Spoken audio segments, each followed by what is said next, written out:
Baltic सागर पर स्थित एक ऐसा खूबसूरत शहर जो अपने द्वीप समूह है, जीवंत संस्कृति, आधुनिक वास्तुकला और खुली आबो हवा के लिए जाना जाता है, जहां नोबेल प्राइज दिए जाते हैं और जहां देश के राजा रानी और प्रधानमंत्री भी रहते हैं। इस शहर में स्थित है दुनिया की सबसे लंबी आर्ट गैलरी। हम बात कर रहे हैं स्टॉकहोम शहर की, तो देर किस बात की, अपना सीट बेल्ट बांधे अच्छे से और निकलते हैं स्टॉकहोम की एक शानदार और जानदार डिजिटल सफर पर। स्टॉकहोम नॉर्दर्न यूरोप में स्थित एक जानदार और शानदार देश स्वीडन की राजधानी और सबसे बड़ा शहर है। ये पूरे स्कैंडिनेविया इलाके में भी सबसे बड़ा शहरी क्षेत्र माना जाता है, जो उत्तरी यूरोप में सबसे ज्यादा पसंद किया जाने वाला शहर है। स्टॉकहोम असल में एक द्वीप समूह है जो 14 द्वीपों से मिलकर बना है, जिन्हें जोड़ने का काम करते हैं 57 पुल, जिनके जरिए आप एक पुल से दूसरे और दूसरे से तीसरे पर पहुंच सकते हैं। यही कारण है कि इसे वेनिस ऑफ द नॉर्थ भी कहा जाता है। ये शहर महज 188 वर्ग किलोमीटर जितने क्षेत्रफल में फैला है, जबकि शहर की आबादी 17,38,000 से भी ज्यादा है। बाल्टिक सागर में फिनलैंड के बाद अगर दूसरे सबसे बड़े द्वीप समूह की बात करें तो वो है स्टॉकहोम द्वीप समूह है, जो सदियों से स्वीडन का आर्थिक, सांस्कृतिक, साहित्यिक और राजनीतिक केंद्र रहा। ये शहर लोगों की मजाक मस्ती और खुशियों से भरा हुआ है, जहां रहना घूमना सब कुछ वर्ल्ड क्लास माना जाता है। साल 2008 में आई ग्लोबल सिटीज इंडेक्स में स्टॉकहोम को स्कैंडिनेविया में पहला, यूरोप में 10वां और पूरी दुनिया में 24वां सबसे बड़ा शहर घोषित किया गया था। स्टॉकहोम दोस्तों स्वीडन की राजधानी होने के साथ साथ देश का मुख्य प्रशासनिक केंद्र भी है, जहां पूरे देश की लगभग 22% आबादी बसती है। इसी शहर में स्वीडन की पार्लियामेंट में देश और शहरों से जुड़े तमाम मुद्दों पर बहस होती है, क्योंकि स्टॉकहोम स्वीडन की नेशनल पार्लियामेंट का घर है। साथ ही ये शहर स्वीडन के राजा रानी और प्रधानमंत्री का घर भी है, जहां बना है स्टॉकहोम शाही पैलेस, जिसे स्वीडिश सम्राट का ऑफिशियल हाउस भी माना जाता है। ये शाही महल देखने में इतना शानदार है कि अंदर जाने का मौका भले ही ना मिले, लेकिन दूर खड़े होकर शाम को जगमगाती महल की लाइट्स को देखने के लिए लोग भारी संख्या में इकट्ठा होते हैं।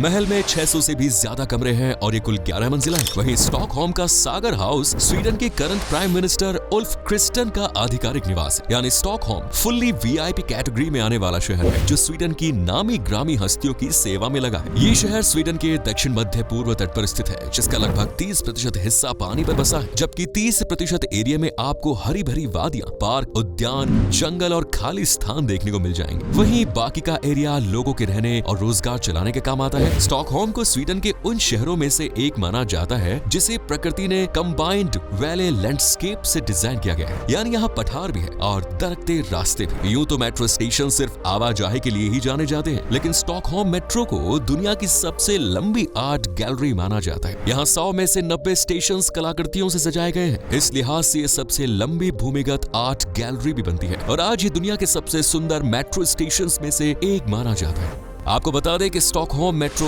लगभग 67 मील लंबी पटरियों पर फैला है, जहां ट्रेन दिन रात बिना थके, बिना रुके और बिना ज्यादा लेट हुए सरपट भागती रहती है। ठीक इसी तरह शहर की अर्थव्यवस्था भी तेजी से दौड़ रही है। इसे स्वीडन के सबसे तेजी से विकसित होते शहरों में गिना जाता है, जिसकी इकोनॉमी में 85% तक सर्विस सेक्टर सपोर्ट करता है। IBM, एरिक्सन और इलेक्ट्रॉल्स जैसी तमाम कंपनियां हैं जो पिछले कुछ दशकों में युवाओं के सपनों को साकार करने का केंद्र बनी है, जिनमें तेजी से बढ़ती जॉब अपॉर्चुनिटीज ने शहर और देश भर के लोगों को एक नई उम्मीद दिखाई। ये शहर स्वीडन का फाइनेंस हब भी माना जाता है, जहां देश की सबसे जाने माने stock exchange company Stockholm stock exchange share market की दुनिया के दांव पेच लगाती है और ना जाने कितने ही लोगों की किस्मत चमकाती है। देश भर के कई इन्वेस्टर्स का पैसा स्टॉकहोम्स बोर्जन में लगा हुआ है, जबकि टूरिज्म भी स्टॉकहोम की नई पहचान बन रहा है। अकेले स्टॉकहोम काउंटी हर साल 10 मिलियन से अधिक पर्यटकों को आकर्षित करता है और इसे यूरोप के सबसे ज्यादा घूमे जाने वाले शहरों में से एक माना जाता है, जहां साल दर साल घूमने आने वाले लोगों के नंबर्स बढ़ ही रहे हैं। इसे स्वीडन, यूरोप और इवन दुनिया के सबसे सुरक्षित शहरों में एक माना जाता है, जहां का क्राइम रेट बहुत लो है और यहाँ महिलाएं, बच्चे, बड़े बुजुर्ग सभी बिना किसी के सपोर्ट के अकेले बिंदास घूम सकते हैं, अपनी फेवरेट डेस्टिनेशंस को एक्सप्लोर कर सकते हैं और सुकून भरे पल को जी सकते हैं। हालांकि कुछ छोटे मोटे क्षेत्रों में आपको अपनी सुरक्षा का जिम्मा खुद उठाना होगा, क्योंकि यहाँ अक्सर छोटे मोटे क्राइम देखने को मिल जाते हैं। लेकिन स्टॉकहोम और इसका VIP लोगों से कनेक्शन देख एडमिनिस्ट्रेशन इस तरह के क्राइम्स पर भी रोक लगाने की पूरी कोशिश कर रहा है। वैसे दोस्तों आपने नोबेल पुरस्कार का नाम तो सुना ही होगा, जो फिजिक्स, शांति, रसायन विज्ञान, चिकित्सा, अर्थशास्त्र और साहित्य के फील्ड में दिया जाता है और हर साल 10 दिसंबर को ही दिया जाता है। ये अवार्ड अल्फ्रेड नोबेल की याद में दिया जाता है और कुछ लोग ये भी जानते होंगे कि साल 1901 से नोबेल पुरस्कार हर साल दिए जाते हैं, जिनमें से अधिकांश स्वीडन में प्रदान किए जाते हैं, जबकि शांति पुरस्कार नॉर्वे के ओस्लो में दिया जाता है। पर क्या आप जानते हैं कि स्वीडन के किस शहर में नोबेल प्राइज दिए जाते हैं? वेल, ये है स्टॉकहोम, जहाँ हर साल 10 दिसंबर को स्टॉकहोम सिटी हॉल को भव्य तरह से सजाया जाता है और फिर नोबेल प्राइज से विनर्स को सम्मानित किया जाता है। कहते हैं कि स्टॉकहोम स्वीडन की खूबसूरती से बने ताज में जड़ा वो हीरा है जिसे निकाल दिया जाए तो ये ताज सोना सोना हो जाएगा। और ये बात खुद यूनेस्को भी मानती है, जिसने स्टॉकहोम की 3 चीजों को वर्ल्ड हेरिटेज साइट्स का दर्जा दिया है। ये शहर स्वीडन की सांस्कृतिक राजधानी भी कहा जाता है, जहाँ कई धर्म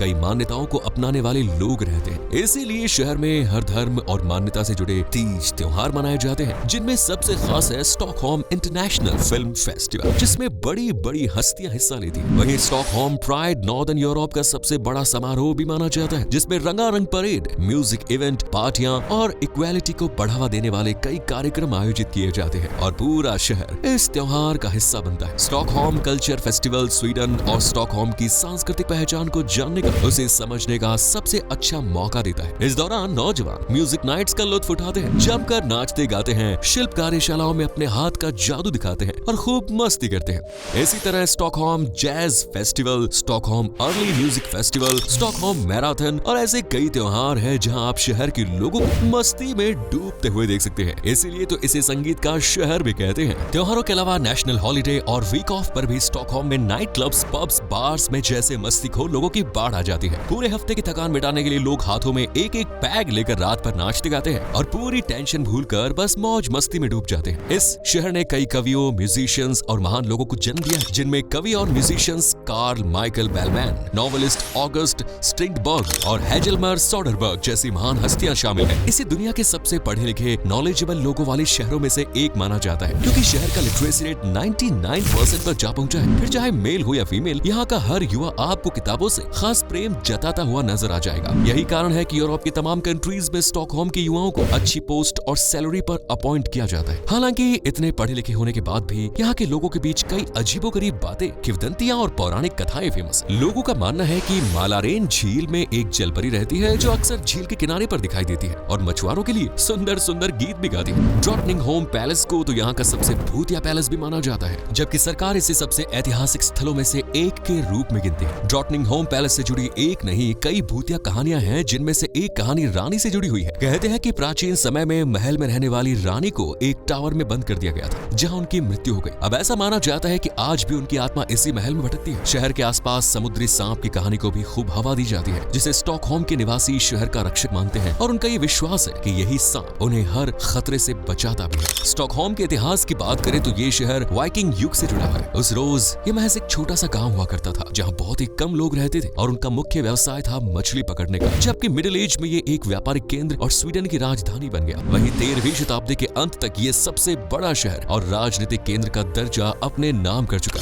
लेकिन 1520 के दौरान डेनमार्क के राजा ने स्टॉकहोम पर कब्जा कर लिया और 80 से ज्यादा स्वीडिश रईसों को मार डाला। पर जुर्म की बेड़ियों के जरिए कब्जे का ये सिलसिला ज्यादा लंबे समय तक नहीं चला और 1523 में स्वीडिश गुस्ताव वासा ने स्टॉकहोम पर फिर से कब्जा किया। वहीं 17वीं शताब्दी से शहर ने विकास की रफ्तार पकड़ी, जिसे पहला ब्रेकर मिला और 1710 में ये समय स्टॉकहोम के इतिहास का सबसे खतरनाक और भयानक समय माना जाता है, क्योंकि इस रोज शहर के लोगों ने प्लेग के रूप में एक घातक बीमारी को देखा था, जिसने ना जाने कितने ही लोगों को मौत की नींद सुला दिया। पर जल्द ही ये आफत भी टल गई और 18वीं शताब्दी से लेकर आज तक शहर ने जिस स्पीड से डेवलपमेंट किया वो काबिले तारीफ है। वैसे तारीफ के काबिल तो शहर में बनने वाली कमाल की स्वीडिश डिशेस भी हैं, लाइक मीट बॉल, जिसे आलू ग्रेवी और लिंगोनबेरी जैम के साथ परोसा जाता है और इसका स्वाद गजब से भी ज्यादा गजब होता है। फिश बुलर एक ऐसी डिश है जिसे चखते ही आप स्टॉकहोम बार बार आने की इच्छा जाहिर करेंगे। वहीं जॉनसन्स टेम्पटेशन, स्मोरगारस्टार्टा, सुस्ट्रोमिंग और कनेल बुलार जैसे कई व्यंजन हैं जो आपको स्वाद का नया रूप दिखा सकते हैं।